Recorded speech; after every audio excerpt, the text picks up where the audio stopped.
All right, so once you have gone ahead and set up your WordPress site, you clearly don't want it to look like, if we go here, show you what it is. You clearly don't want it to look like this. This looks pretty crappy. So you want to actually set up a nice theme for your website. That's the first thing that you want to do is install a theme. And so there are 3 themes that I want to recommend to you that you should think about. I've used all 3 of them. The first one is Astra, which is a really easy, nice theme to use. It's easy to customize. You'll probably still want to hire somebody for help with this, but Astra is a great theme. You can use it in conjunction with another theme called Elementor to kind of build the website the way you want. But again, you don't need to do that. You probably are going to want to hire somebody to help you with that. But this is just to get started. Install some themes. This is a good one. Another great theme is Genesis, the Genesis framework. This one does not allow for quite as much customization, although that may have changed over the years. It's been some time since I've used a Genesis theme on my website, but again, it's a very clean, nice website theme for a blog.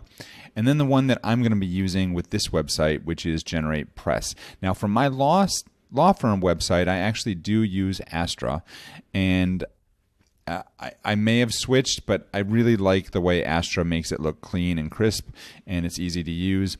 But I'm going to try Generate Press for this one. I've also used Generate Press for my law firm, but I have 2 separate law firm websites, and so one runs on Astra, one runs on Generate Press, and I really want to build out with Generate Press. I like Generate Press better. And so that's the one I'm going to use. Now, in terms of pricing, Generate Press is $59 a year for up to 500 websites.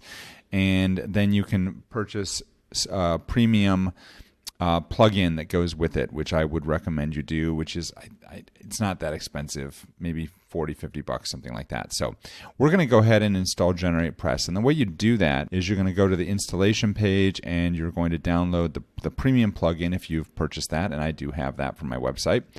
And then you also want to install the theme itself. And so if you click on this button, it's just going to take you to some instructions. So I'm going to show you what to do. We're going to go to your website and you're going to go back to the dashboard. And you'll want to go to Appearance and Themes. Right now it's this generic 2021 theme. And we're going to go ahead and add a new theme. And do a search for Generate Press. And there it is. We're going to go ahead and install that. And we're going to activate it. And you'll notice it is a free theme, so you could actually use it without paying for it. However, you do want the premium plugin to make use of all the features that go with it.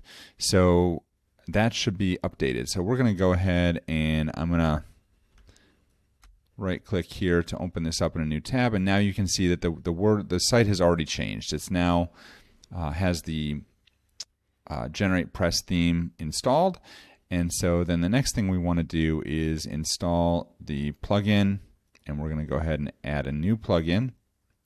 We're going to upload it, and we'll choose the file, and it's right there. Install now. We're going to activate the plugin, and we're probably going to need to get some sort of code. Oh, it looks like we don't, so we're all good. Now, the other thing I want to do while I'm here is I'm going to deactivate all of these plugins from SiteGround. And we're actually going to just go ahead and delete these also. I'll do another video about the plugins that you probably should have for your WordPress site. But we're going to go ahead and delete these for now. And so now all we have is the GP Premium. And then if you come back here, this really should not have changed much.